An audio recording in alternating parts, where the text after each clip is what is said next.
మాటలకు దానికి మతం అన్న ఒక పేరు పెట్టి మనం చక్కగా తయారు కాకుండా ఉండటం కోసం,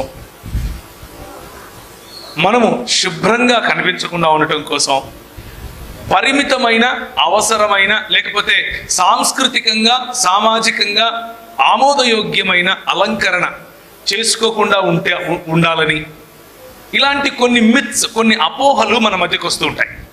ప్రభువును వెంబడించటానికి అలంకరణ అడ్డం కాదమ్మా. జాగ్రత్తగా వినండి ఈ విషయం.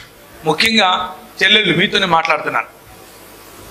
ప్రభువును వెంబడించటానికి అలంకరణ అడ్డం కాదు, కానీ అలంకరణ కంటే ప్రాధాన్యమైనటువంటి హృదయానికి సంబంధించిన ఆత్మీయ లేక ఆధ్యాత్మిక అలంకరణ చేసుకోవాలి.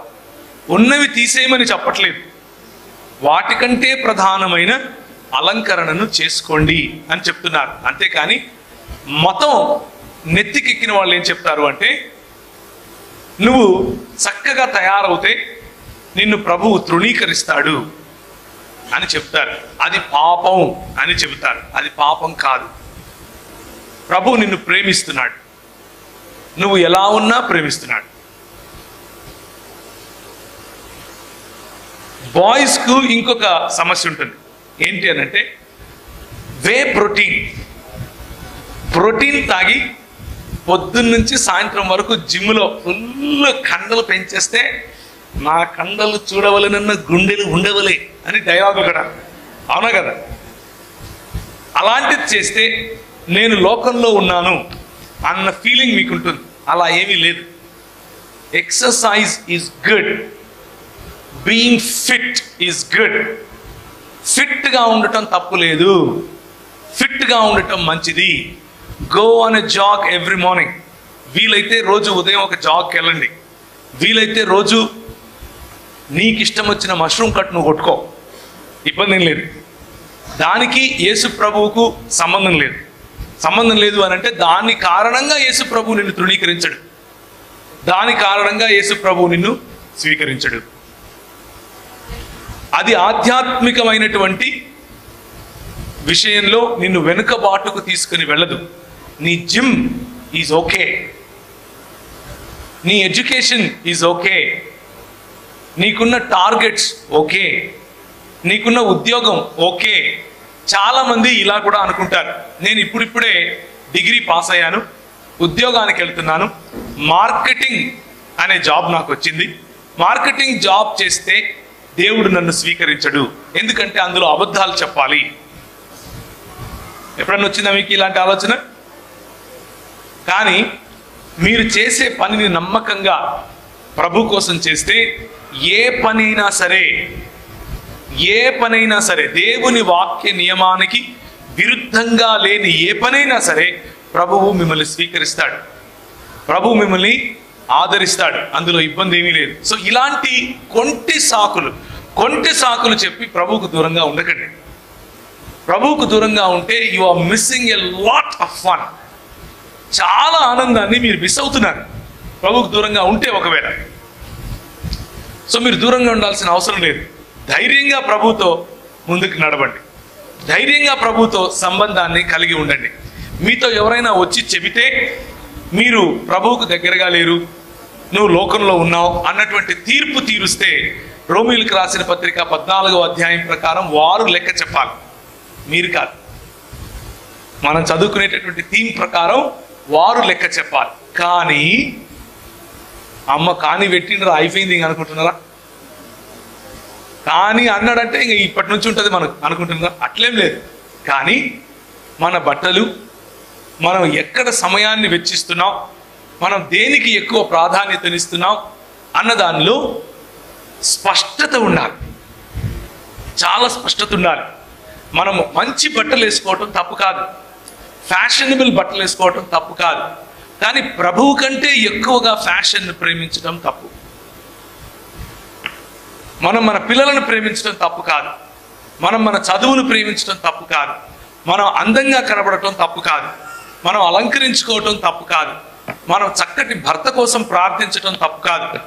కానీ వీటన్నిటినీ, నీ అందాన్ని, నీ చక్కటి భర్త పైన నీకున్న కోరిక, నీ అలంకారం పైన నీకున్న మక్కువ, నీ బట్టల పైన నువ్వు చక్కగా మంచి బట్టలు వేసుకోవాలి అన్నటువంటి ఆలోచన ప్రభువు పైన ఉండాల్సిన ప్రేమ కంటే ఎక్కువగా ఉంటే సమస్య. ప్రభువు ప్రధానమై ఉండాలి. యేసు ప్రభువును వెంబడించడం అంటే ఇదే. అందుకనే ప్రభు అంటాడు, మీరు పొరపాటున నేను ఈ లోకానికి, if you think that I have come to spread the peace, you are wrong. I have come to spread the hatred అంటాడు ప్రభు. ఒకరి మధ్య ఒకరికి ఏం పెంచడానికి వచ్చాను? విరోధాన్ని పెంచడానికి వచ్చాను. ఏంటా విరోధం? తండ్రికి విరోధంగా కుమారుడు, కుమారుడికి విరోధంగా తండ్రి, అన్నకు విరోధంగా తమ్ముడు, అక్కకు విరోధంగా చెల్లెలు, ఇలా ఉంటారు. ఎందుకు ఉంటారు అనంటే దృక్పథాలలో మార్పు వస్తుంది. దీని అర్థం ఏమిటి అనంటే, unless you hate your father and mother, you can not be my follower.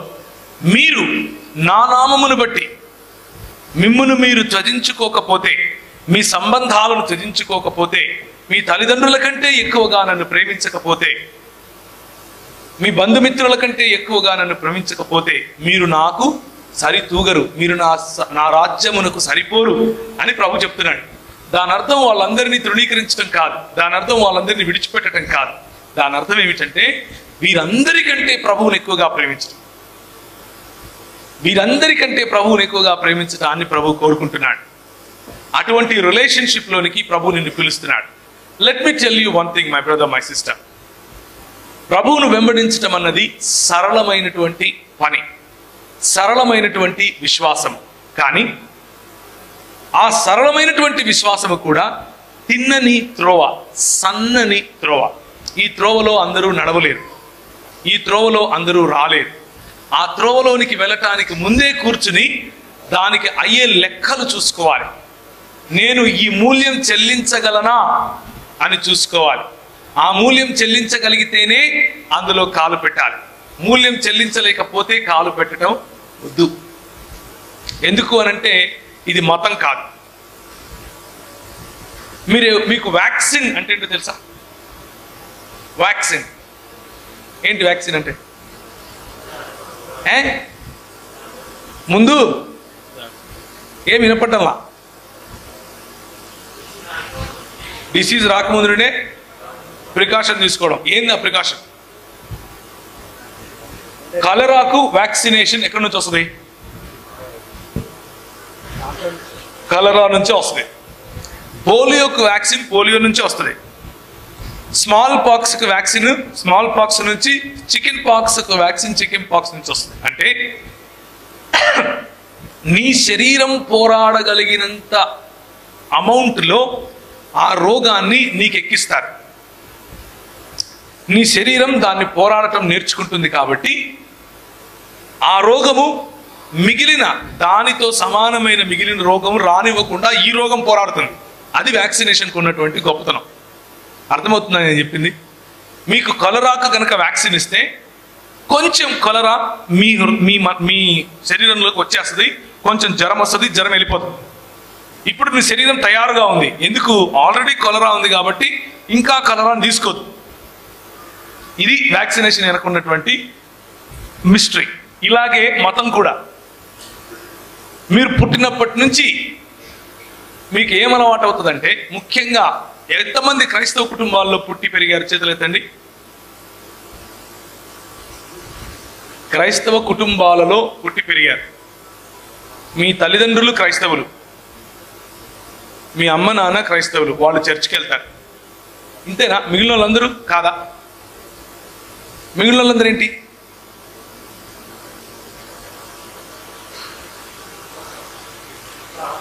క్రైస్తవేతర కుటుంబాల నుంచి వచ్చిన వాళ్ళు చేతులు ఎత్తండి. ఇది నాకేం అర్థం కాలేదబ్బా.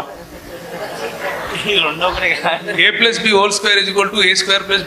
+ 2ab. ఇందులో ఏ లేదు, బి లేదు, 2ab అస్సలు లేదు. మరి ఎట్లయింది ఇదంతా? నాకేం అర్థం కాలేదు. మళ్ళా అడుగుతా, మీలో ఎంతమంది మీ అమ్మ నాయన వాళ్ళు క్రైస్తవులు? ఇప్పుడు లేచినాయి కదా చేతులు, ఇప్పుడు కూడా మళ్ళా కిందికి పోయినాయి. డౌట్ ఏంది? నాకేం అర్థం కావట్లేదు. పోనీ మీలో ఎంతమంది మీరు చర్చికి వెళ్తారు?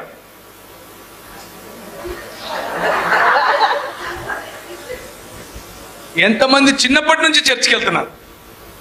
మేము అడిగింది అదే. మరి అడిగినప్పుడు చెప్పుకోండి, ఇప్పుడు చెప్తానదే.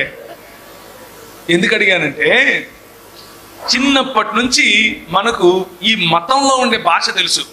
ఎప్పుడు హల్లెలూయా చెప్పాలి, ఎప్పుడు ప్రైజ్ ద లార్డ్ చెప్పాలి, ఎవరిని చూస్తే వందనాలు చెప్పాలి, ఎవరిని చూస్తే ప్రైజ్ ద లార్డ్ చెప్పాలి, ఏ సంచేసుకున్న సార్ను చూస్తే నమస్కారం అన్నా అని చెప్పాలి. ఇవన్నీ మనకు అలవాటైపోయినాయి. దీన్ని ఏమంటారంటే క్రిస్టియన్ జార్గన్ అంటారు, మతపరమైనటువంటి భాష తెలవటం. ఇప్పుడు మనకు తెలుసు, ఉదాహరణకు మనం ఫోన్ పట్టుకొని ఉన్నాం, మన గేమ్ మనం ఆడుతున్నాం, అన్న వస్తున్నాడు, అన్న ఇక్కడికి ఏమొచ్చేసి ఉంటుంది, బైబిల్ యాప్ వచ్చేసి ఉంటుంది. అవునా కదా? మనకు తెలుసు ఎక్కడ ఏం మార్చాలి. దీన్నే వ్యాక్సినేషన్ అంటారు.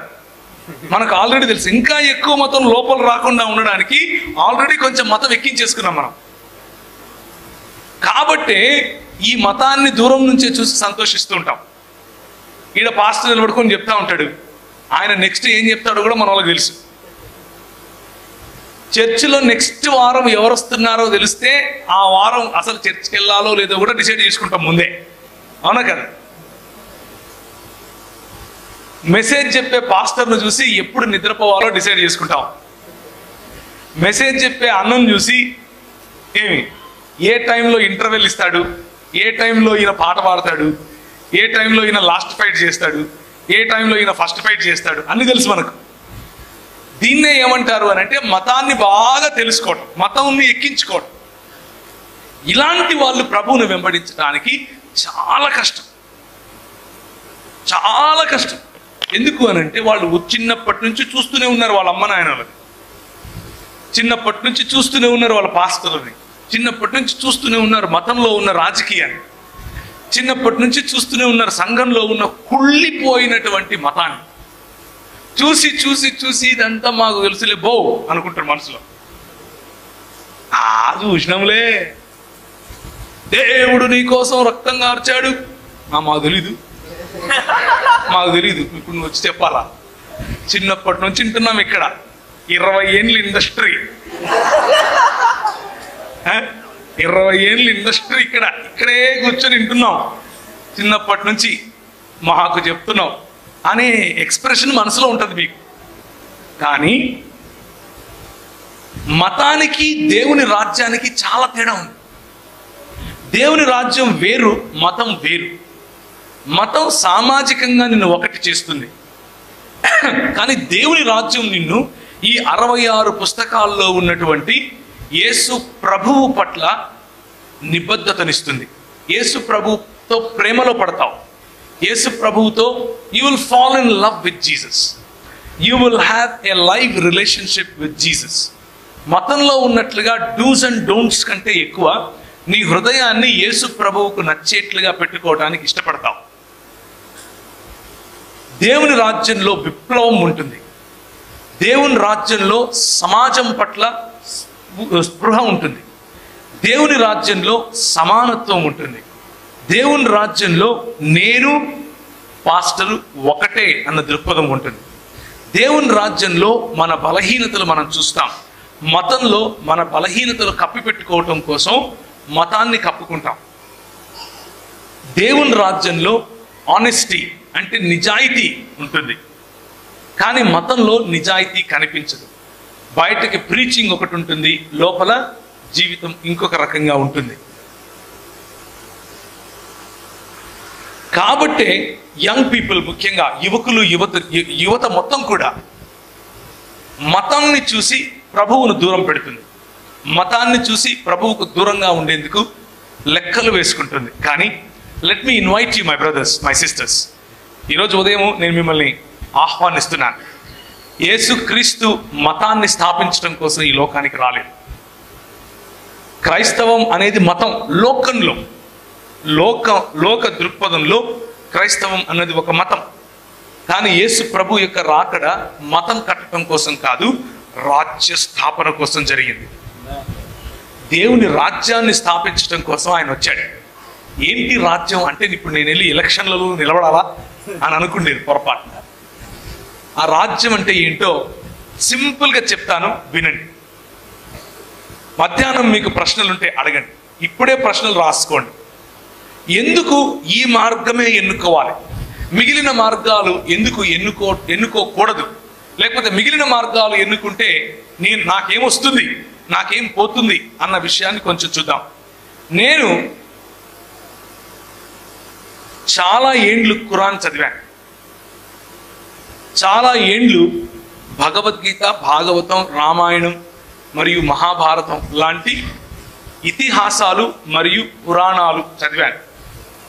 వేదాంత శాస్త్రం అంటే ముఖ్యంగా శంకరాచార్యుడు, మధ్వాచార్యుడు వీళ్ళిద్దరూ రాసినటువంటి అద్వైత మరియు ద్వైత సిద్ధాంతాలను చదివాను. హిందుత్వంలో ఉన్నటువంటి ప్రధానమైన అంశాలు ఇవే కాదు, కొన్ని వేరే పుస్తకాలు జొరాస్ట్రియనిజంకి సంబంధించినవి, తర్వాత హేతువాదానికి సంబంధించినవి, తర్వాత నాస్తికవాదానికి అంటే దేవుడు లేనే లేడు అనే దానికి సంబంధించినవి పుస్తకాలు, వాళ్ళ తర్కం చదివాను. అంతా చదివిన తర్వాత నాకు అర్థమైంది ఏమిటి అని అంటే, జాగ్రత్తగా వినండి, 66 పుస్తకాలు ఉన్నటువంటి బైబిల్ గ్రంథాన్ని మించిన గ్రంథం ఈ ప్రపంచంలో ఏది లేదు, ఏది లేదు. ఎందుకో చెప్తాను వినండి. ఎందుకు అనంటే, మిగిలిన గ్రంథాలన్నీ మతమే నేర్పిస్తాయి. బైబిల్ గ్రంథం కొంతమందికి మతం నేర్పించేలా కనిపిస్తుంది, కానీ నిజానికి బైబిల్ గ్రంథం దేవుని యొక్క హృదయములో నుంచి వెలువడినటువంటి ఆయన కుమారుని యొక్క రాజ్యమును మాత్రమే ప్రకటిస్తుంది. బైబిల్ గ్రంథం యొక్క సారాంశం ఏమిటి అనంటే, నువ్వు ఆయన నిర్మించినటువంటి పాత్రవు, ఆ ఏ గుర్తింపుతో అయితే నిన్ను నిర్మించాడో ఆ గుర్తింపును తెలుసుకుంటే చాలు, అదే ఆయన నిర్మించేటటువంటి రాజ్యానికి పునాది. ఇది బైబిల్ గ్రంథం చెప్తుంది. కానీ మిగిలిన గ్రంథాలు, ఖురాన్ అయినా, హదీసులైనా, అష్టాదశ పురాణాలైనా, లేకపోతే 4 ఇతిహాసాలైనా,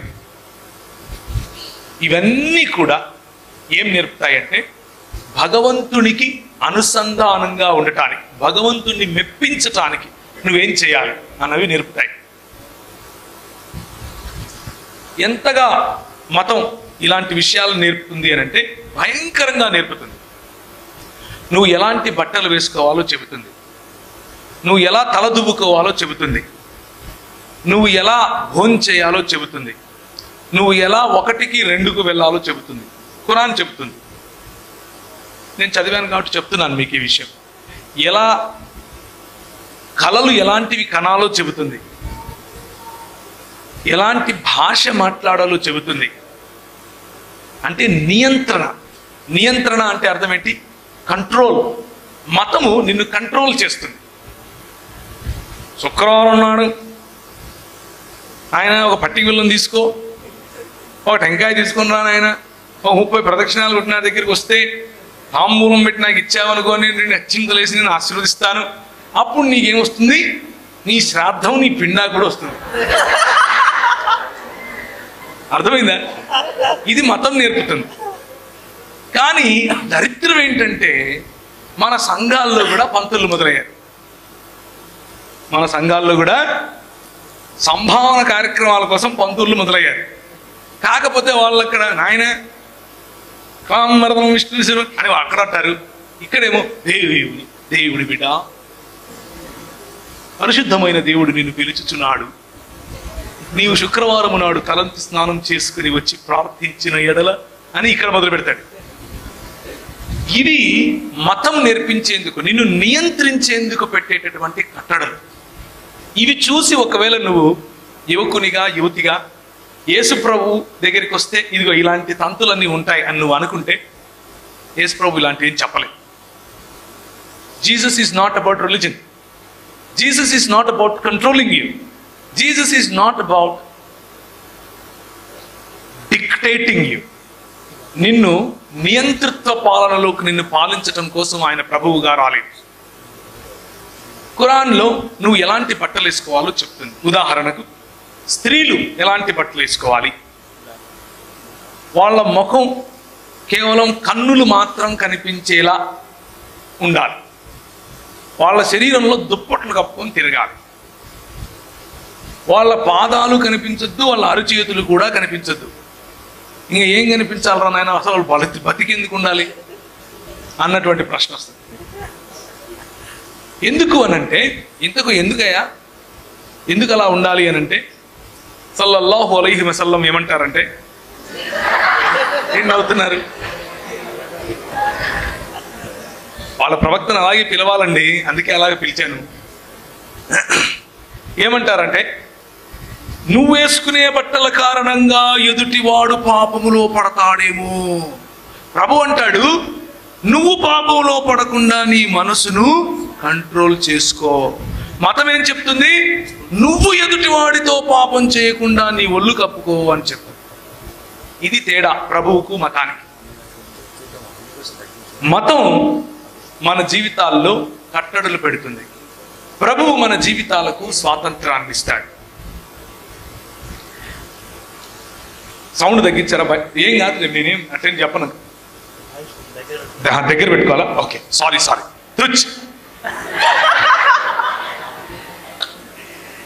సరే. సో మతం మనల్ని నియంత్రిస్తుంది. ఇస్లాంలో బట్టల గురించి, పురుషుల గురించి ఏం చెప్పారు? నువ్వు గడ్డం కత్తిరించకూడదు, ఎందుకంటే గడ్డం పరలోకానికి అడ్డం. అర్థమైందా? నువ్వు బాత్రూమ్కి వెళ్ళాలి అని అంటే ఈస్ట్ వైపుకు చూసి పోయాలి, వెస్ట్ వైపుకు చూసి పోయకూడదు. ఎందుకు అనంటే అక్కడ నుంచి అల్లా చూస్తాడు నిన్ను.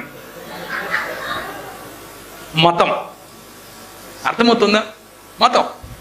ప్రభు ఏం చెప్తాడు అనంటే, ఏమి తిందుము ఏమి త్రాగుదము,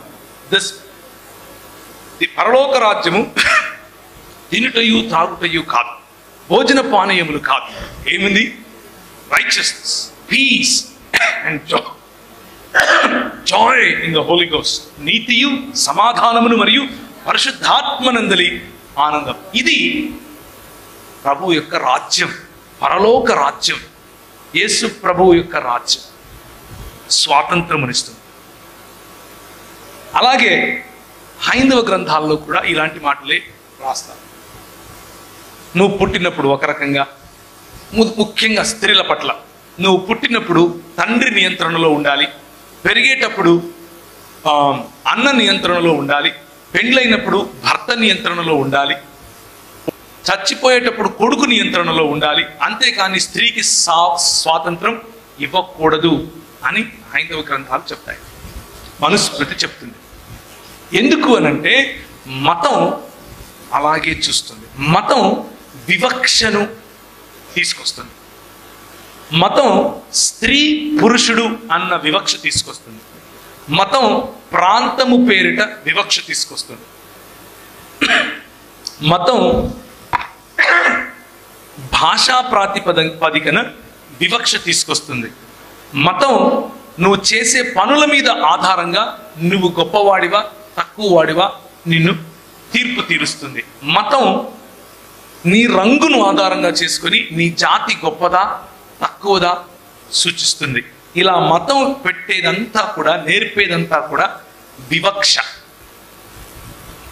ముఖ్యంగా స్త్రీల గురించి నేను చేసినటువంటి అధ్యయనంలో, ఇక్కడ ఇంతమంది కూర్చున్నారు కదా, అందుకు ఈ మాట చెప్తున్నాను.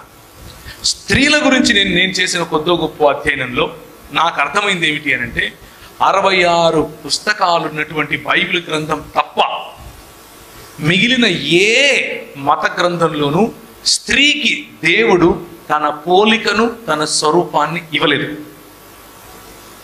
మీకు కేవలము బైబిల్ మాత్రమే ఏం చెప్తుంది అనంటే, నువ్వు నేను ఇద్దరము సమానంగా దేవుని పోలికలో ఆయన స్వరూపంలో మనం ఉన్నాం. అర్థమైందా? ఇక ఏ గ్రంథం చెప్పదు. మిగిలిన గ్రంథాలు శరీర అమరిక కారణంగా, అంటే మనకున్న అవయవాల యొక్క అమరికను, మన శరీరంలో ఉన్నటువంటి సైకిల్స్, మన శరీరంలో ఉన్నటువంటి సహజ సిద్ధంగా పురుషుడిని ఎలా పురుషుడని, స్త్రీని ఎలా స్త్రీ అని, మన భౌతిక కాయము, మన మనసులో జరిగేటటువంటి హార్మోనల్, మన శరీరంలో జరిగే హార్మోనల్ చేంజెస్ వలన వచ్చేటటువంటి మార్పులకు కారణంగా మనం ఎలా కనిపిస్తామో వాటి బేసిస్ మీద నువ్వు దేవుని దగ్గరికి వెళ్ళొచ్చు, లేక దేవుడి దగ్గరికి వెళ్ళలేవు అన్నటువంటి నియంత్రణ, కంట్రోల్ మతం పెడుతుంది. ఏంటా కంట్రోల్? ఉదాహరణకు ఇస్లాంలో స్త్రీలు రజస్వల అయిన తర్వాత మస్జిద్లోనికి వెళ్ళకూడదు. రజస్వల అంటే పుష్పవతులైన తర్వాత, స్త్రీలు సమర్థలైన తర్వాత ఎక్కడికి వెళ్ళకూడదు? మసీదులోనికి వెళ్ళకూడదు. ఎందుకు వెళ్ళకూడదు అని అంటే అక్కడున్న పురుషులు టెంప్ట్ అవుతారండి. మనకి ఇళ్లలో ఉండరా అక్కలు, చెల్లెళ్ళు, అమ్మలు ఉండరా? మరి ఇళ్లలో ఎట్లా? మతం. అలాగే మన దేశ సంస్కృతిలో కూడా ఇదే చూడటం జరిగింది. మన దేశ సంస్కృతిలో కూడా స్త్రీల పట్ల భయంకరమైన వివక్ష. వారికి పురుషుల కంటే ఎక్కువగా, ముఖ్యంగా టీనేజ్ గర్ల్స్ మీ గురించి వేరు మతాలు ఎలా ఆలోచిస్తాయో చెప్తున్నాను. ఒక్కసారి మీరు 12 సంవత్సరాలు దాటితే మీ పట్ల స్థానికంగా ఉన్నటువంటి మతాల యొక్క ఆలోచన ఏమిటి అని అంటే, మీరు ఎప్పుడూ మనసులో పాపం చేస్తూనే ఉంటారు అని చెప్పారు. కానీ బైబిల్ గ్రంథం ఒక్కటే, కేవలం బైబిల్ గ్రంథం మాత్రమే స్త్రీ మరియు పురుషుడు ఇద్దరు సమానంగా చేయబడ్డారు, సమానంగా పాపం చేశారు, సమానంగా పతనమైపోయారు, సమానంగా వారి కొరకు ప్రభు చనిపోయాడు, సమానంగా వారి కొరకు ప్రభు తిరిగి లేచాడు, సమానంగా వారిని తిరిగి మృతులైన తర్వాత లేపుతాడు, సమానంగా వారి కొరకు లెక్క అడుగుతాడు, సమానంగా వారికి తన పరలోకములో స్థానాన్ని ఇస్తాడు. స్త్రీ పురుషుడు అన్న భేదం లేకుండా ఇస్తాడు. ఇది కేవలం బైబిల్ మాత్రమే చెప్తుంది, ఇంకే గ్రంథం చెప్తుంది. ఇలా చూసుకుంటూ పోతే మీరు చదువుకోవటానికి వీలు లేదు అని ఇస్లాం చెప్తుంది, మీరు చదువుకోవటానికి వీలు లేదు అని హైందవ్యము చెప్తుంది. కానీ జ్ఞానమందును వయస్సునందును యేసు ప్రభువు ఏ విధంగా ఎదిగాడో అలాగే ప్రతి ఒక్కరూ ఆయన మార్గదర్శనంలో ఆయనను మాదిరిగా తీసుకొని ఎదగాలి అని స్త్రీకి పురుషునికి ఇద్దరికి ప్రబోధ చేసింది కేవలం బైబిల్ మాత్రమే. చదువులో కానీ, వ్యాపారంలో కానీ, ఉద్యోగంలో కానీ ప్రతి చోట సమాన స్థాయినిచ్చింది కేవలం బైబిల్ గ్రంథమే. ఉదాహరణకు ప్రభు అయిన యేసుక్రీస్తు వెళ్ళిపోయిన తర్వాత 600 సంవత్సరాలకు ఇస్లాం వచ్చింది. ఆ ఇస్లాం వచ్చినప్పుడు ముహమ్మద్ గారు పెళ్లి చేసుకున్నటువంటి మొట్టమొదటి స్త్రీ ఆయన కంటే 16 సంవత్సరాలు పెద్ద. ఆ స్త్రీ ఒకానొక క్రైస్తవ తెగకు చెందిన స్త్రీ. ఆ స్త్రీ అంటే యేసు ప్రభు వారు వచ్చి వెళ్ళిపోయిన 600 సంవత్సరాలకు పెద్ద వేరు దేశాల్లో విస్తరించినటువంటి వ్యాపారం చేసేది. అంటే క్రైస్తవం ఏం నేర్పింది? స్త్రీలకు ఏం నేర్పింది? వ్యాపారం చేసే స్వాతంత్రం ఇచ్చింది. కానీ ఆ స్త్రీని పెళ్లాడినటువంటి ముహమ్మద్ గారు తను స్థాపించినటువంటి ఇస్లాం మతంలో స్త్రీకి చదువు వద్దని చెప్పాడు, స్త్రీకి వ్యాపారము వద్దని చెప్పాడు, స్త్రీకి ఇంటి నుంచి బయటికి రావాల్సిన అవసరమే లేదని చెప్పాడు. ఎంత తేడా చూడండి. బైబిల్ గ్రంథంలో ఉన్నటువంటి శక్తి అది. యేసు ప్రభువును అనుసరించాలి అని అంటే బయట మీకు కనిపించే మతాన్ని చూసి కన్ఫ్యూజ్ అవ్వకండి. బయట కనిపించే మతంలో లేనిపోని డ్రామాలు కనిపిస్తాయి. ఒకడు ఎగురుతేనే నువ్వు క్రిస్టియన్ అంటాడు, ఇంకొకడు నువ్వు ఎగరకుంటేనే క్రిస్టియన్ అంటాడు, ఒకడు నువ్వు మోకరించి ప్రార్థిస్తేనే క్రిస్టియన్ అంటాడు, ఒకడు నువ్వు చేరి మీద కూర్చొని ప్రార్థిస్తే క్రిస్టియన్ అంటాడు. వాళ్ళకి ఇష్టం వచ్చినట్లు క్రైస్తవ్యాన్ని నిర్వచించేసి ప్రజల పైన మరింత భారాన్ని మోపటం, మరింత తీర్పు తీర్చటం మతం నేర్పుతుంది, క్రైస్తవ మతం కూడా. కానీ ప్రభువు నీ హృదయాన్ని మాత్రమే చూస్తాడు. నీ హృదయంలో ప్రభు పట్ల ఉన్నటువంటి కోరిక, నీ హృదయంలో ప్రభు పట్ల ఉన్నటువంటి నిబద్ధత, నీ హృదయంలో ప్రభు పట్ల ఉన్నటువంటి కమిట్మెంట్ చూస్తాడు. అంతకు మించి ఇంకేది కాదు. ఒక్కసారి నీ హృదయంలో ప్రభు పట్ల కమిట్మెంట్ వస్తే ఆటోమేటిక్గా నువ్వు మోడెస్ట్ అవుతావు, ఆటోమేటిక్గా నీ డ్రెస్సింగ్ మారుతుంది, ఆటోమేటిక్గా నీళ్ళు వదిలరు, ఆటోమేటిక్గా నీ జీవితంలో చాలా మార్పులు వస్తాయి. కానీ అవి కేవలం మతానికి సంబంధించినటువంటి మార్పులు కావు, హృదయానికి చెందినటువంటి మార్పులు. దీన్నే రూపాంతరము చెందటం అని అంటారు, దీన్నే రూపాంతరము చెందినటువంటి ఆలోచనలు అని అంటారు, దీన్నే కింగ్డమ్ వాల్యూస్ అంటారు, రాజ్య విలువలు అని అంటారు. ఈ కింగ్డమ్ వాల్యూస్, రాజ్య విలువలు బైబిల్లో నుండి మనకు ఎక్కడెక్కడి నుంచి వస్తాయి? అసలు బైబిల్ నమ్మచ్చా? మనం బైబిల్ నమ్మచ్చా? ఎందుకు నేను యేసు ప్రభువును వెంబడించాలి? యేసు ప్రభువే నిజమైనటువంటి దేవుడు అని నాకేమైనా రూల్ ఉందా? నాకు ఎలా తెలుసు?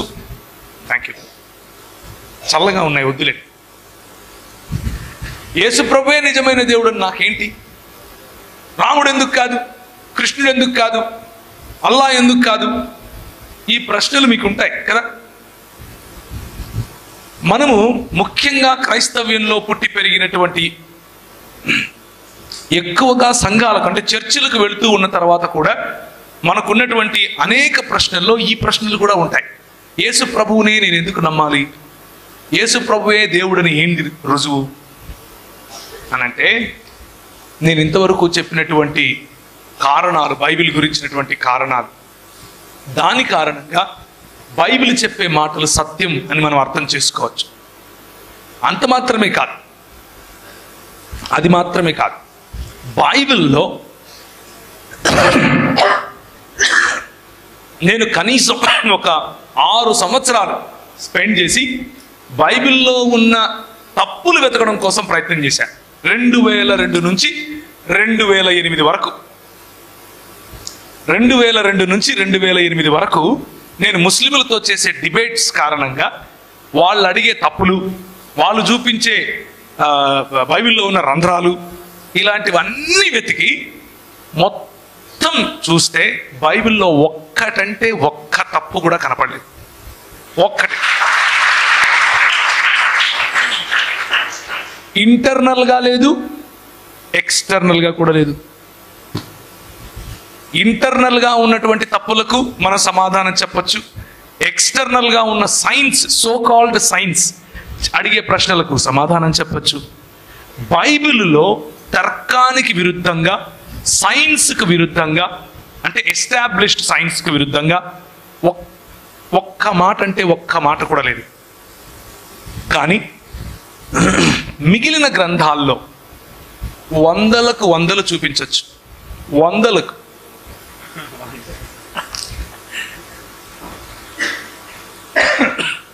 కాబట్టి బైబిల్ గ్రంథం it gives you assurance my brothers, my sisters. మీకు ఒక సాలిడ్ ఫౌండేషన్ ఇస్తుంది బైబిల్. ఒక్కసారి ఈ బైబిల్ని కనుక గట్టిగా పట్టుకోగలిగితే రూపాంతరము అన్నది, లేకపోతే లెక్క చెప్పటానికి సిద్ధపాటు మన థీమ్ అన్నది ఆటోమేటిక్గా మొదలవుతుంది, ఆటోమేటిక్గా మొదలవుతుంది. ఈరోజు మధ్యాహ్నం మీకున్న ప్రశ్నలు మీరు అడుగుతూ ఉన్నప్పుడు మరిన్ని ఎక్కువ ఇలాంటి ఈ కోణంలో నుంచి చూసే ప్రయత్నం చేద్దాం. కానీ ఇప్పుడు యేసుక్రీస్తును అనుసరిస్తే నాకేమొస్తుంది అన్నటువంటి ప్రశ్నలు కూడా కొంతమందికి ఉంటాయి. అనుసరిస్తే ఏమొస్తుంది అన్నది తప్పకుండా చూద్దాం, కానీ అనుసరించకపోతే ఏమొస్తుంది అనేది చూద్దాం. ఫస్ట్ హేతువాదము లేకపోతే నాస్తికవాదంలో నీకు భయంకరమైనటువంటి సమస్యలు వస్తాయి. ఉదాహరణకు హేతువాదంలో సంబంధాలకు ఫౌండేషన్ ఉండదు. ఎవరిని అక్క అని పిలవాలి, ఎవరిని చెల్లి అని పిలవాలి, హేతువాదుల దగ్గర సమాధానం ఉండదు. నేను ఎందుకు మా అక్కను పెళ్లి చేసుకోకూడదు, హేతువాదుల దగ్గర సమాధానం ఉండదు. నేనెందుకు ఒక ఒక ఒక స్త్రీతో వ్యభిచారం చేయకూడదు, హేతువాదుల దగ్గర సమాధానం ఉండదు. నేనెందుకు కష్టపడి చదవాలి, హేతువాదుల దగ్గర సమాధానం ఉండదు. నేనెందుకు సమాజ సేవ చేయాలి, హేతువాదుల దగ్గర సమాధానం ఉండదు. అంటే లైఫ్కు పర్పస్, మన జీవితానికి ఒక పర్పస్ ఉంటుంది, మన జీవితానికి ఒక ఉద్దేశం ఉంటుంది. ఆ ఉద్దేశాన్ని హేతువాదులు లేకపోతే నాస్తికవాదులు చెప్పలేరు. జొరాస్ట్రియనిజం అంతే, అంటే పార్సీ వాళ్ళు, గోద్రేజ్, టాటా ఇలాంటి వాళ్ళందరూ పార్సీలు అన్నమాట. అదొక మతం, వాళ్ళ దగ్గర ఉండదు సమాధానం. మిగిలింది నీ దగ్గర ఒకే ఒక్క మార్గం, అదేంటి? యేసు అనే మార్గం. పోనీ దీంట్లో నాకేమొస్తుంది, దీంట్లో నేనేం కోల్పోతాను? నంబర్ 1, నీ పుట్టుక ఆధారంగా నీ మంచి చెడులను ఆయన నిర్ణయించడు. నంబర్ 2, నువ్వు చేసే మంచి పనులు, చేయని మంచి పనులు ఆధారంగా ఆయన నీకు పరలోకమా లేకపోతే ఆయన రాజ్యంలో ప్రాతినిధ్యాన్ని ఇవ్వటము ఇవ్వకపోవటం అనేది చేయడు. నీ ముక్కు చక్కగుందని, లేకపోతే నువ్వు అందంగా ఉన్నావని, లేకపోతే నువ్వు బాగా చదువుతావని, లేకపోతే ఇంకా ఎన్నో క్వాలిఫికేషన్స్ నీకు ఉన్నాయని ఆయన నిన్ను ఎంచుకోడు, నిన్ను తృణీకరించడు. యేసు ప్రభువుకు ఉన్నటువంటి యునిక్నెస్ ఏమిటి అనంటే, ఆయనకున్నటువంటి ప్రత్యేకత ఏమిటి అనంటే, ఉచితంగా, ఫ్రీగా, ఉచితంగా, నువ్వేం చేయక్కర్లేదు. మతం ఏదో ఒకటి చేయమని చెప్తుంది, ప్రభువు నువ్వేం చేయక్కర్లేదని చెప్తాడు. ఎందుకు అనంటే, ఉచితంగా నీకు కావాల్సింది నేను చేసేసాను. నువ్వు చావాల్సిన చోట నేను చచ్చాను, కాకపోతే నువ్వు చస్తే తిరిగి లేలేవు, నేను మరణాన్ని జయించి తిరిగి లేచాను అని చెప్తున్నాడు. ఏం చేశాడంటే యేసు ప్రభు, ఈ ఇల్లంతా బంగారం నింపి ఈ ఇంటి తాళపు చేతులు నీ చేతికి ఇస్తున్నాడు. తీసుకోవాలా వద్దా అన్నది నీ చేతిలో ఉంది. తీసుకుంటే బంగారం, తీసుకోకపోతే నువ్వు ఆ ఇచ్చే వ్యక్తిని, ఇచ్చిన బంగారాన్ని కోల్పోతావు. As simple as that. ఇంతకు మించి నరకం ఏది లేదు. ఇంకా నరకం అంటే యేసు ప్రభువు లేని చోటే. నరకం అంటే దేవుని సన్నిధి సంపూర్ణంగా దూరం అయిపోయిన ప్రదేశమే, దూరం అయిపోయిన స్థితే. దాన్నే నరకం అంటారు. అదే కాలినటువంటి అనుభవం, అదే పండ్లు కొరికే అనుభవం, అదే చికెన్ బిర్యానీ అయ్యే అనుభవం. మటన్ బిర్యానీ లాగా మ్యాన్ ఫ్రై అవుతా ఉంటాడు పైన. కాకపోతే దాన్ని మనం గ్రాఫికల్గా మనకు అర్థమవటం కోసం అలా రాసి ఉంచారు. నిజముగా నరకం ఉంది, ప్రాక్టికల్గా నరకం ఉంది. ఆ నరకం ఏంటి అనంటే, దేవుడు తన్ను తాను తన సర్వవ్యాప్తములో కూడా ఆ ప్రదేశానికి, ఆ ప్రాంతానికి, ఆ స్థితికి నేను రాను, నువ్వు నాకు వద్దు అని నువ్వు చెబుతావు. దేవుడు విడిచిపెట్టాడు, దేవుడు విడిచిపెట్టాడు, నువ్వు చెబుతావు నాకు నువ్వు వద్దు అని. ఈరోజు నువ్వు తీసుకోవాల్సిన నిర్ణయం చాలా స్పష్టమైన మాటల్లో చెప్తున్నాను. ఏంటి అనంటే, నీకు ఈ మార్గం కావాలా వద్దా, అంతే. As simple as that. ఏం ఫోర్స్ లేదు ఇందులో. నిన్ను తీసుకుపోయి నూనెలో వేసి కాలుస్తాడు, నిన్ను తీసుకుపోయి తందూరి చికెన్ చేస్తాడు, ఇలాంటిదేం చెప్పట్లేదు నేను నీకు. చాలా సింపుల్గా చెప్తున్నాను. ఆయన ఇస్తానంటున్నాడు, ఉచితంగా ఇస్తానంటున్నాడు. తీసుకోవాలా వద్దా నీ చేతిలో ఉంది. ఎందుకు తీసుకోవాలి నేను అని అడగచ్చు నువ్వు. దానికి సమాధానం చెప్తాను. నాకు అవసరం ఏంటి? నంబర్ 1, నీకు అది కావాలి. ఎందుకు అనంటే అది జీవం. అది లేకపోతే నువ్వు నిర్జీవం అయిపోతావు. అది లేకపోతే, ఆ జీవం లేకపోతే, ప్రభువునందున్న జీవము నీలో నువ్వు కోరుకోకపోతే నువ్వు మృతుడితో సమానం. ఎందుకు అనంటే పాపములో పడి ఉన్నాం మనం. ఎందుకు పాపంలో పడి ఉన్నాం అనంటే, ఆదాము హవ్వలు మొదలుకొని ఏదేను తోటలో చేసినటువంటి ధిక్కారస్వరం. ధిక్కారస్వరం అంటే అర్థం ఏంటి? తిరుగుబాటు. ఏంది నీది అందం. దేవుడిని చూసే ఏంది, నువ్వు నాకు దేవుడు ఏంది, నేనే దేవుడు బా అండం.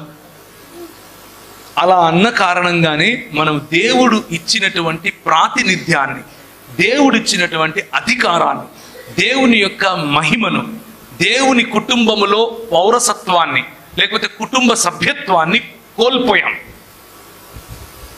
కోల్పోయిన సభ్యత్వాన్ని, కోల్పోయిన కుటుంబ సభ్యత్వాన్ని, కోల్పోయిన దేవుని రాజ్య పౌరసత్వాన్ని, కోల్పోయిన దేవుని రాజ్య ప్రాతినిధ్యాన్ని నీకు తిరిగి ఇవ్వటమే రక్షణ అంటే.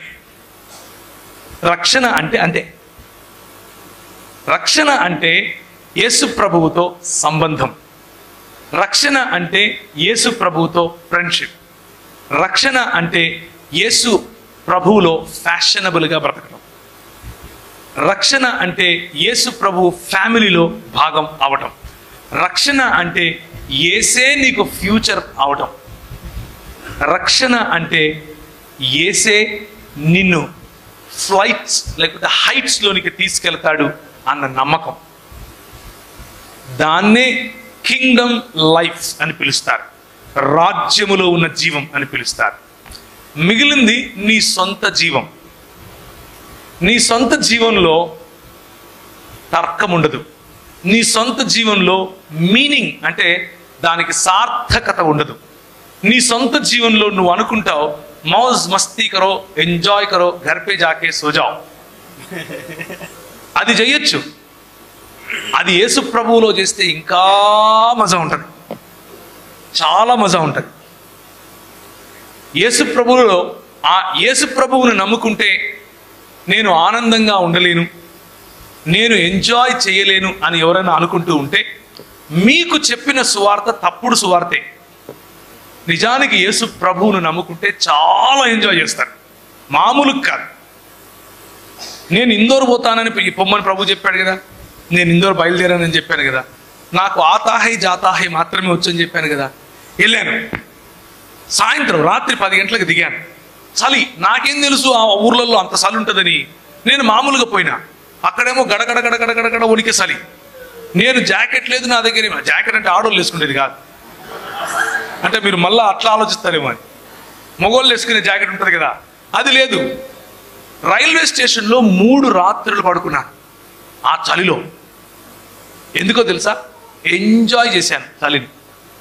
చలిని ఎంజాయ్ చేయడం ఏందిరా, దరిద్రుడా అంటారా? యేసు ప్రభువును కలిగి ఉంటే వచ్చే మజా అట్లుంటది. యేసు ప్రభువును కలిగి ఉంటే వచ్చే కసి అట్లుంటది. ఎవ్వరు తెలీదు, ఆ ఊర్లో భాష రాదు, ఎక్కడికి వెళ్ళాలో తెలీదు. ఒకరోజు రాత్రి టికెట్ కొనుక్కొని వెళ్ళిపోయాను అంతే. అక్కడికి వెళ్ళిన తర్వాత పరిశుద్ధాత్ముడు నడిపిస్తున్నాడు. ఒకరోజు రాత్రి, 3వ రోజు రాత్రి పడుకొని ఉంటే ఒక కలబడింది. ఆ కలలో చూస్తున్నాను ఒక మంచం, ఆ మంచం మీద ఒక బెడ్షీట్ అంటే పరుపు మీద బెడ్షీట్ పరుచున్నారు. చెక్స్ ఇట్లా చెక్స్ అనమాట. దాని పక్కనే ఒక టేబుల్, ఒక చైర్ ఉంది. ఒక చెంబులో, చెంబు అంటే మనం వాడే చెంబు కాదు, నార్త్ ఇండియాలో ఒక రకమైన వేరే రకం చెంబులు ఉంటాయి. ఆ చెంబులో నీళ్లున్నాయి. నాకు అది కనిపిస్తూ ఉంది. నేను ఎప్పుడు అలాంటి చెంబులు చూడలేదు అంతకుముందు. పొద్దున్నే లేచాను, ఏందప్పా ఇది, స్నానం లేదు, ఏం లేదు. రైల్వే స్టేషన్లో స్నానాలు ఎక్కడ ఉంటాయి? ట్యాప్ దగ్గరికి వెళ్ళి ముఖం కాళ్ళు గిల్లు కడుక్కొని బయలుదేరాను బయటికి. ఎందుకంటే సువార్త చెప్పాలి, ఇంతే ప్యాషన్. సువార్త చెప్పాలి, ప్రభువు కోసం జీవించాలి. ఏం చేయాలో తెలీదు కానీ సువార్త చెప్పాలి. ఎట్లా చెప్తావురా? ముగి సైకిల్తో చెప్తాను, ఆతాహై జాతాహై అంటాను. ఏదో అవతలోనికి మాత్రం అర్థమవుతా ఉంది, అవతలోనికి అర్థమవుతా ఉంది నేను మాట్లాడేది. ఎలా అర్థమవుతుందో నాకు తెలియదు. పొద్దున్న లేచి బయలుదేరాను. బయలుదేరితే రాత్రి నాకు కలలో కనిపించిన ఇల్లే. బయట జూలాఘర్ అని రాస్తుంది. జూలాఘర్ అంటే అర్థం ఏంటంటే, చిన్నపిల్లలను వాళ్ళ అమ్మ నాన్నలు పనికి వెళ్తూ క్రచ్లో ఆడుకోవడానికి వేసి వెళ్తారు కదా, అది జూలాఘర్ అంటే.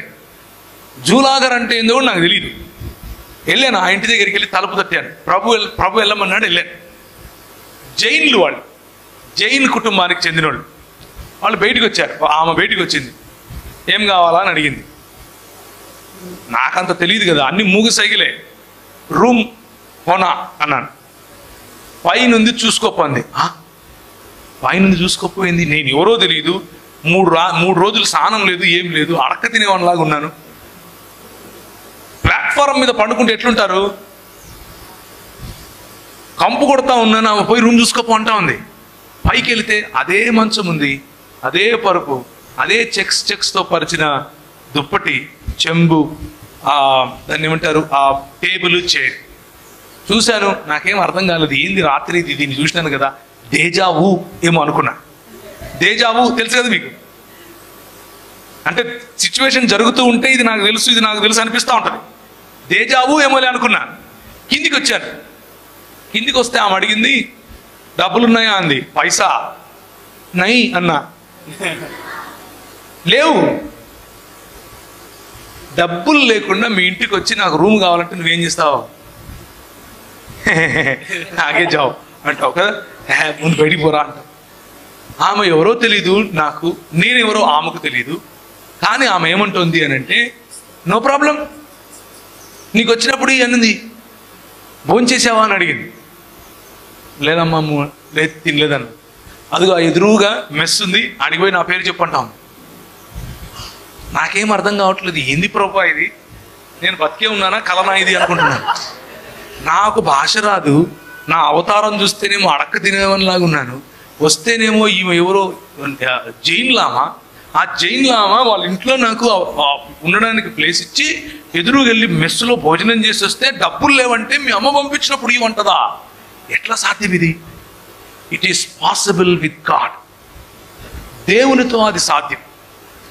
God can do that miracle in your life. దేవుడు అది చేస్తాడు. నమ్మటానికి కొంచెం కష్టంగా ఉంటుంది. కథలు చెప్తున్నాడు ఈయన. కథలు కాదు, నిజం చెప్తున్నా. ఇదే జరిగింది నా లైఫ్లో. యాజ్ ఇట్ ఈస్గా చెప్తున్నా, జరిగినట్లు.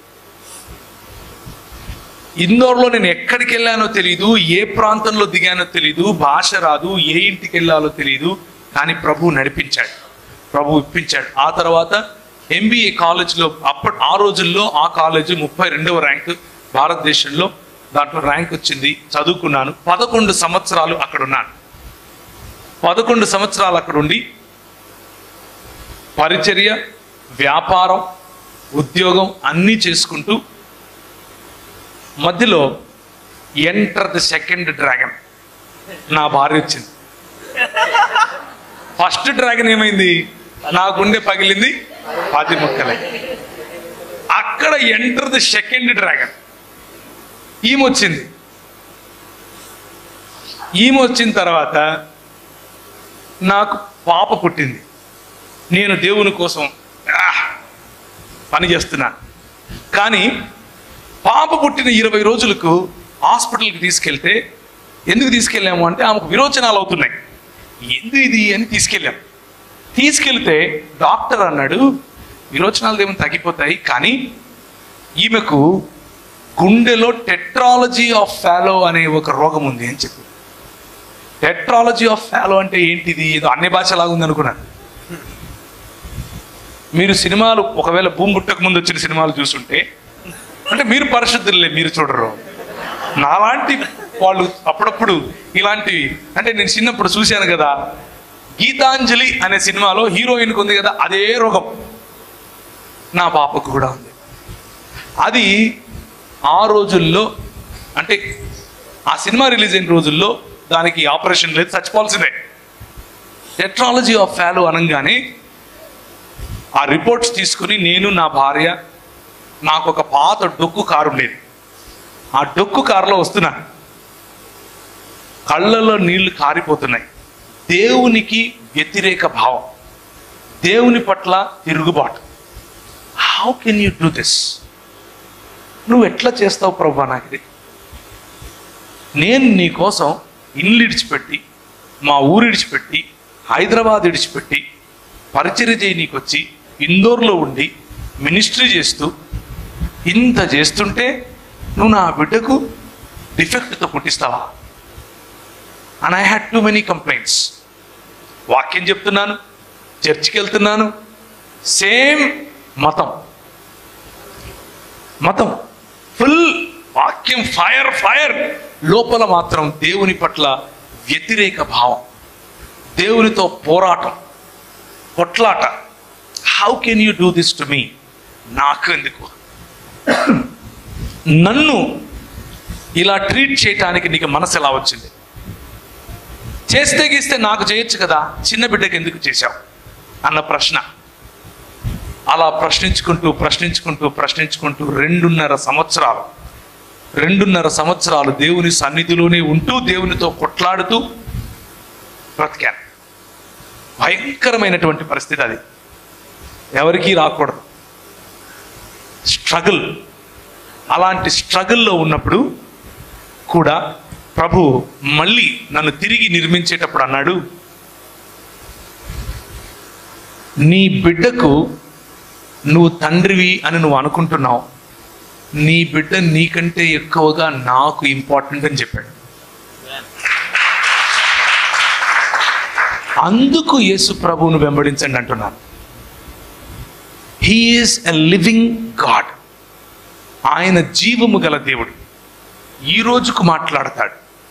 ఈ రోజుకు నీ సిచ్యువేషన్లో ఆయన లైవ్గా వస్తాడు, అలైవ్గా వస్తాడు. నీ సిచ్యువేషన్లో, నువ్వున్న ఒంటరితనంలో, నీకున్న స్ట్రగుల్లో, నువ్వు ఎవరికి చెప్పుకోలేని నీ ఆక్రందన, నువ్వెవరికి చెప్పుకోలేని నీ మనసులో ఉన్న ఘోష ఆయన వింటాడు. ఆయనకు తెలుసు. ఆయన అంటాడు, ఐ నో దాట్, నాకు తెలుసురా బాబు అది, ఐ స్టిల్ లవ్ యూ. నేను ఆయనను తిరస్కరించాను, నేను ఆయనతో పోరాటం చేశాను, నేను ఆయనతో నువ్వు I cannot trust you anymore, నేను ఇంకా నమ్మలేను ప్రభు అన్నాను. ఎట్లా నమ్మాలి? నా బిడ్డకు నువ్వు ఇట్లా చేస్తే నేను ఎట్లా నమ్మాలి నేను అన్నాను.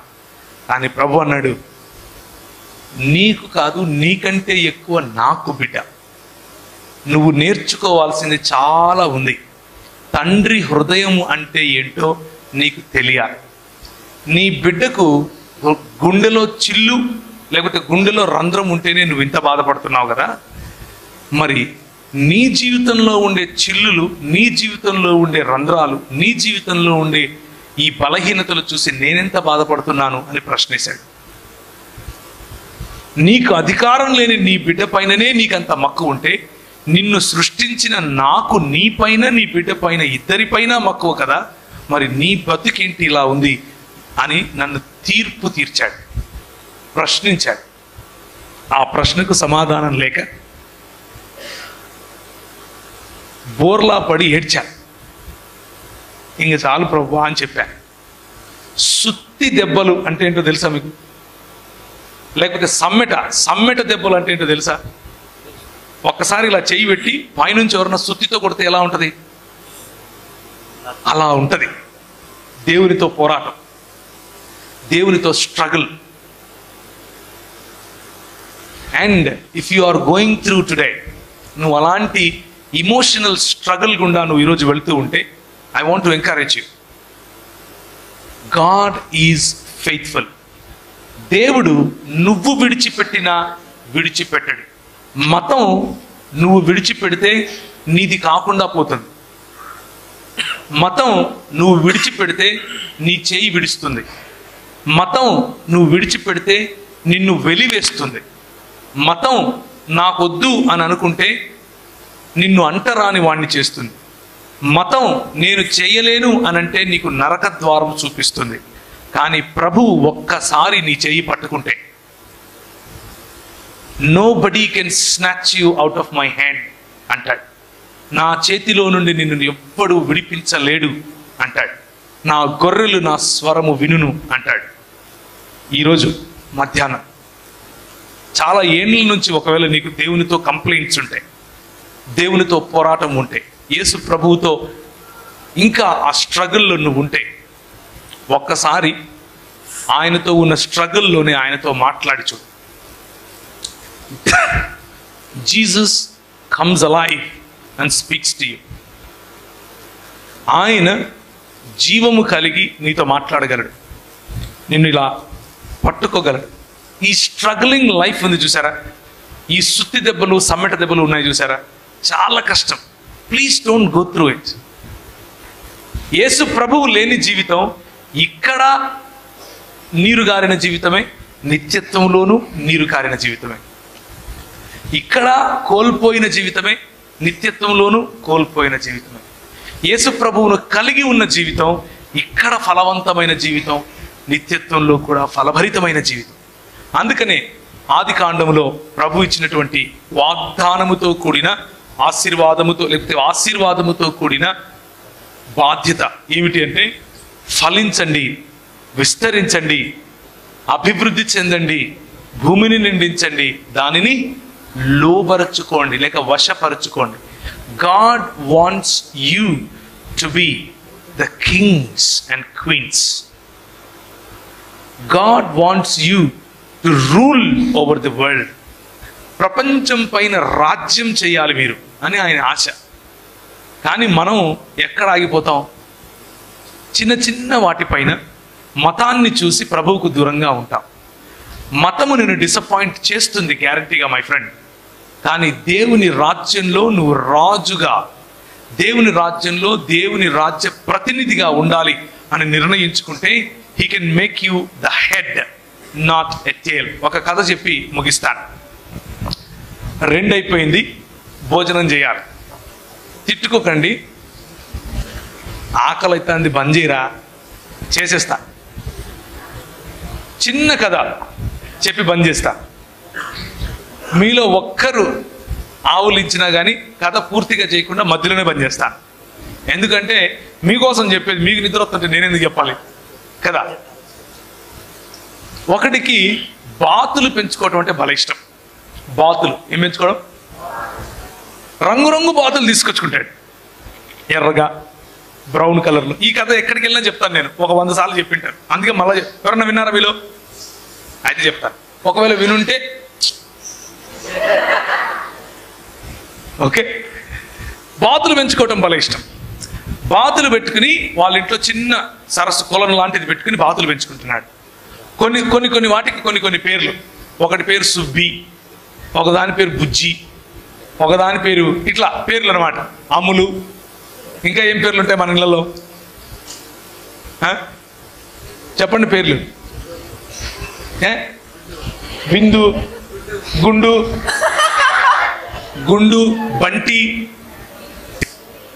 బిట్టు, ఇట్లాంటి పేర్లు అనమాట. చిట్టి పొట్టి పెట్టుకొని ఫుల్ ఎంజాయ్ చేస్తున్నాడు వాటిని చూసి. ఒకరోజు బయటికి వెళితే ఒక చిన్న పక్షి దొరికింది. ఆ పక్షిని చూసి అనుకున్నాడు, అరే ఇది కింద పడిపోయింది, దీన్ని ఇంటికి తీసుకెళ్దాం, ఇంటికి తీసుకెళ్లి బాతులతో పాటు పెంచుతానని చెప్పి తీసుకెళ్ళాడు. దానికి చిట్టి అని పేరు పెట్టాడు. చిట్టి ద రోబో. కనెక్ట్ అయ్యారా? చిట్టి ద రోబో. దానికి చిట్టి అని పేరు పెట్టి బాతులతో పాటు వేసాడు. ఇది కూడా బాతుల్లాగానే పెరుగుతుంది, వెళ్తుంది. అవి నడిచినట్టే నడుస్తూ ఉంది. భలే కాపీ కొట్టింది వాడిని. కానీ వీడికి ఒక ఫ్రెండ్ ఉన్నాడు, నాలంటాడు తిక్కోడు. మధ్యాహ్నం వాళ్ళ ఇంటికి భోజనానికి వచ్చాడు. వీడు అరే మామ సుద్దులారా నా బాతులు అన్నాడు. చూద్దాం పరా అని బయటకు వెళ్ళి, అది చూసినవారా ఎర్రగా బలుంది, ఇటు బ్రౌన్ కలర్ సూపర్ ఉంది అది, ఇదేంద్రా నెమిలి లెక్కనుంది, ఇదేంద్ర భలే ఉంది. దూరంగా చెప్పి చదువుతుంది, అడుగుని చూసినావా, అది చిట్టి రా అన్నాడు. చిట్టా? దాన్ని చూస్తే చిట్టి, ఇది బాతు కాదురా రే అన్నాడు. ఎవడు చెప్పాడు రా నీకు? నేను దాన్ని బాతు చేశానన్నాడు. నువ్వు బాతు చేయడం ఏందిరా, తప్పురా, అది చిట్టిరా. చిట్టి అంటే అది బాతు కాదురా బాబు, అది వేరే. నేను చేశా.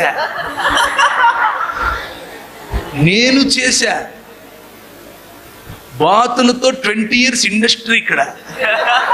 మాకు తెలుసు ఏది ఏంటో. నువ్వు బాతే, నోరు మూసుకొని కూర్చో. అరే బాతు కాదురా అంటే నువ్వు బాత్ అంటావేంటి? నీ చేతనైతే నిరూపించుకో అన్నాడు. మనోడికి ఇగో తిక్క కదా, అది కాదంటే నువ్వు అవునంటావు. సరే అని చెప్పి వెళ్ళి మనం ఏం చేస్తాం, ఫస్ట్ ఎక్కడ ఎదుగుతాం?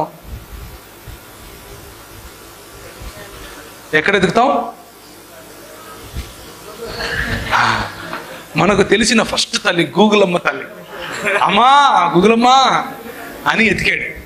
ఏంటి ఇంతకు ఈ పక్షి పరిస్థితి ఏంటి, ఇది ఎందుకు బాధ అయిపోయింది అని ఎతికి మొత్తం చూసి ఒక 3 రోజుల తర్వాత ఇంటికి వచ్చాడు.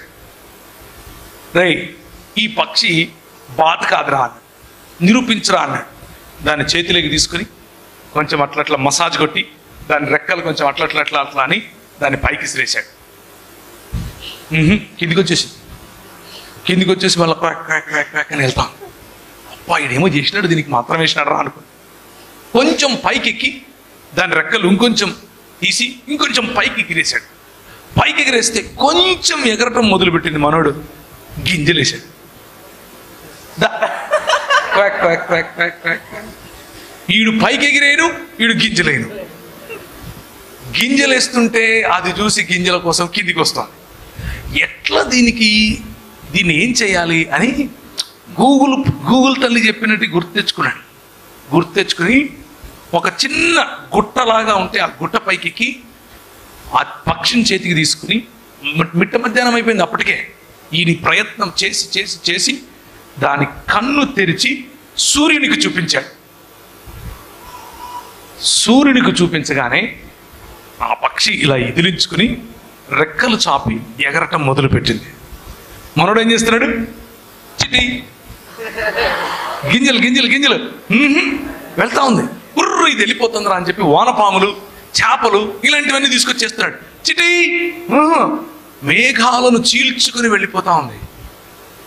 సూర్యుడు నా కళ్ళలోనికి మెరిస్తావా నువ్వు, నేను నీ దగ్గరకు వచ్చి చూస్తాను, నేను సూర్యుడిని దగ్గరికి నేను వెళ్ళాలి అన్నట్లుగా పరిగెడుతోంది. పైకి వెళ్ళిపోతా ఉంది. పక్షి అలా వెళ్ళిపోతా ఉంటే మనోడికి అర్థం కాలేదు. ఏం చేసేవరా నువ్వు అంటే, I just showed it the identity. ఆ పక్షికి దాని ఐడెంటిటీ ఏంటో రుచి చూపించాను అంతే అని అన్నాడు. ఒకసారి చూస్తారా? మలాకి గ్రంథం 4వ అధ్యాయం 2వ వచనం. మలాకి గ్రంథం 4వ అధ్యాయం 2వ వచనం. నా నామమందు భయభక్తులు గల వారికి నీతి సూర్యుడు ఉదయించును, అతని రెక్కలు ఆరోగ్యము కలుగచేయును. కనుక నీతి సూర్యుడు ఉదయించినప్పుడు మన రెక్కలకు ఆరోగ్యము కలుగు చేస్తాడు. ఈ సూర్యుడు భౌతికంగా ఉదయించినప్పుడు ఈ పక్షికి ఏ విధంగా రెక్కలకు ఆరోగ్యము కలిగిందో, మనకు పతన స్థితిలో ఉన్న మనకు, దేవునితో పోరాటంలో ఉన్న మనకు, దేవునితో సంధి లేని మనకు, దేవునితో సమాధానము లేని మనకు నీతి సూర్యుడు ఉదయిస్తే మన రెక్కలకు ఆరోగ్యము కలుగు చేస్తాడు. క్రొవ్విన దూడలు గంతులు వేసినట్లు మనము గంతులు వేస్తాం. అలయక సొమ్మసిల్లక పరుగెడిపోతాం. మనము తలలుగా ఉంటాం, తోకలుగా ఉండం. ఇంతకు ఈ పక్షి ఏంటి? పక్షిరాజు. ఓకే, గ్రద్ద. యెషయా గ్రంథం 40 చెప్పండి.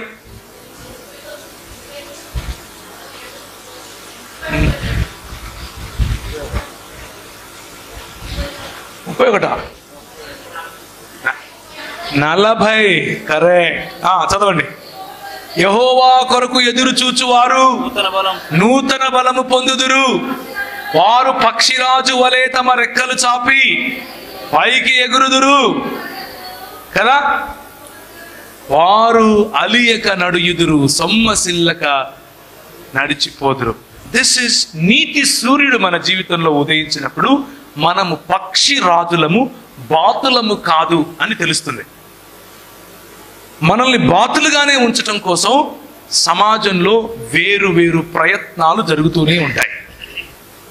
నువ్వు ఆడపిల్లవు కదా, నీకెందుకు ఇది, ఈ చదువు నీకు అవసరమా, మర్యాదగా ఆడ కూర్చో. గింజలు నిన్ను ఎగరకుండా ఉంచడం కోసం వేసే గింజలు. మొన్న నేను ఒక అమ్మాయిని కౌన్సిలింగ్లో కలిశాను, ఇట్లాంటి యూత్ మీటింగ్ తర్వాత. ఏమ్మా ఏం చదువుకుంటున్నావు అంటే, ఏం చదివామమ్మా అంటే, అన్నా ఎంబీఏ చేస్తానన్నా. ఎంబీఏ తర్వాత ఏంటన్నా, మ్యాచెస్ చూస్తున్నారన్నా, పెళ్లి చేసుకుంటాను అని. అబ్బో, మ్యాచెస్ చూస్తున్నారు, పెళ్లి చేసుకుంటాను. మరి ఎంబీఏ ఎందుకు చదువుతున్నావమ్మా అన్నాను. అంటే చదవాలి కదన్నా, ఊరుకునడం ఎందుకు. గింజలు, మ్యాచెస్ అనేవి గింజలు. నిన్ను ప్రభువు ఏ గమ్యం వైపుకు ఎగరమని చెబుతున్నాడో ఆ గమ్యం నుంచి ఆపేందుకు సమాజం వేసే గింజలు. నీ కులం పేరు చెప్పి నిన్ను ఆపడానికి గింజలు వేస్తారు. రే, నీకు అంత అవసరమారా? నీ బతుకేంది? నువ్వేందిరా? నా బతుకేమైంది? I'm in the image of God. నేను దేవుని స్వరూపంలో ఉన్నాను, నేను దేవుని పోలిక చొప్పున ఉన్నాను. నా దేవుడు పక్షిరాజై ఉన్నాడు. నా దేవుడు పక్షిరాజు రెక్కల మీద మోసుకొని వచ్చినట్లు నిన్ను మోసుకొని వచ్చానని చెప్తున్నాడు. ముదిమి వచ్చే వరకు నిన్ను మోగివాడని అంటున్నాడు. నేను నా దేవుని స్వరూపంలో ఉన్నాను, నేను పక్షిరాజు, నేను బాతును కాదు అని చెప్పటమే రక్షణలోకి రావటం. నేను బాతును కాదు, I reject to be a duck. నేను బాతుగా ఉండటానికి ఇష్టపడను, నేను పక్షిరాజు బిడ్డను, పక్షిరాజుగానే ఉంటాను అని చెప్పటమే యేసు ప్రభువు యొక్క, లేకపోతే యేసు ప్రభువు ఇచ్చేటటువంటి ప్రాతినిధ్యాన్ని తీసుకోవటం, ఆయన రాజ్యమును వెతకటం, ఆయన రాజ్యములో ప్రతినిధిగా ఉండటం, ఆయన రాజ్యములో దేవునికి నమ్మకమైన దాసుడిగా పనిచేయటం. యోబు గ్రంథము ఇది చదివేసి ముగించేస్తాం. 39వ అధ్యాయం, యోబు గ్రంథం 39వ అధ్యాయం 26 నుండి. డేగ నీ జ్ఞానము చేతనే ఎగురునా, అది నీ ఆజ్ఞ వలననే తన రెక్కలు దక్షిణ దిక్కునకు చాచునా. పక్షిరాజు నీ ఆజ్ఞకు లోబడి ఆకాశ వీధికెక్కునా. ఏం వీధి? ఆకాశ వీధి. మేము రాజారెడ్డి వీధే దాటం. ఆకాశ వీధి ఏంటి? మీ ఊర్లో వీధుల పేర్లు చెప్పండి, 1-2 చెప్పండి. ఏం వీధులు లేవా మీకు? ఉంటాయి కొన్ని వీధులు. కొందరికి సిటీ సెంటర్ వీధి ఉంటుంది, కొందరికి బ్యూటీ పార్లర్ వీధి ఉంటుంది, కొందరికి నర్స్ అనే వీధి ఉంటుంది, కొందరికి చపరాసి అనే వీధి ఉంటుంది, కొందరికి దాన్ని ఏమంటారు, గవర్నమెంట్లో కాంట్రాక్ట్ జాబ్ వచ్చింది అనే వీధి ఉంటుంది. ఇలాంటి చిన్న చిన్న వీధులు చాలా ఉంటాయి. అక్కడికే గింజలు అవన్నీ కూడా. ఆ వీధులు చూపించి దానికి ఒక ఎస్సీ సర్టిఫికేట్ తగిలిచ్చి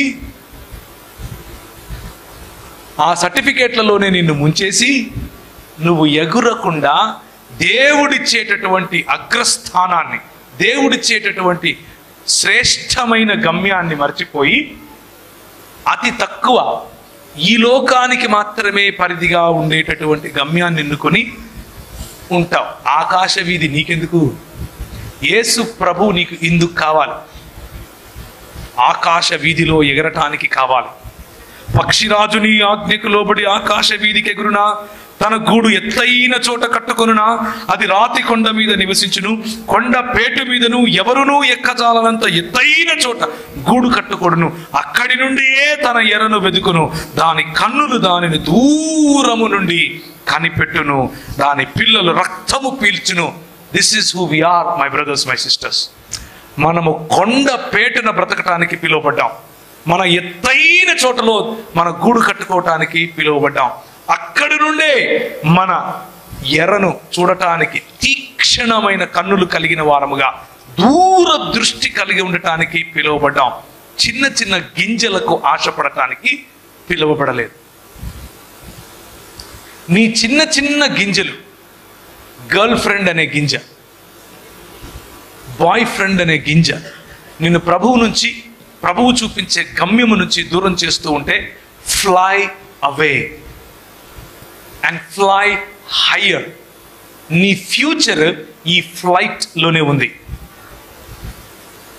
నీ భవిష్యత్తు ఈ ఆకాశ వీధిలో ఉంది. చిన్న చిన్న వీధుల్లో ఇరుక్కుపోకు. నువ్వు మహా అయితే నీ సొంతంగా కష్టపడితే ఆ చెట్టు మీద గూడు కట్టుకుంటావు. కానీ నీతి సూర్యుడు నీకు ఉదయిస్తే కొండ పేటు మీద గూడు కట్టుకుంటావు. ఎవడునూ ఎక్కజాలనంత ఎత్తైన చోట నీ స్థానాన్ని ప్రభు ఉంచాడు. ఆ స్థానాన్ని మర్చిపోయి చిన్న చిన్న గింజలకు ఆశపడితే ప్రభువుకు లెక్క చెప్పాలి. ప్రభువుకు లెక్క చెప్పుకోవాలి. తలలు వంచుకుంటే ప్రార్థించుకుందాం.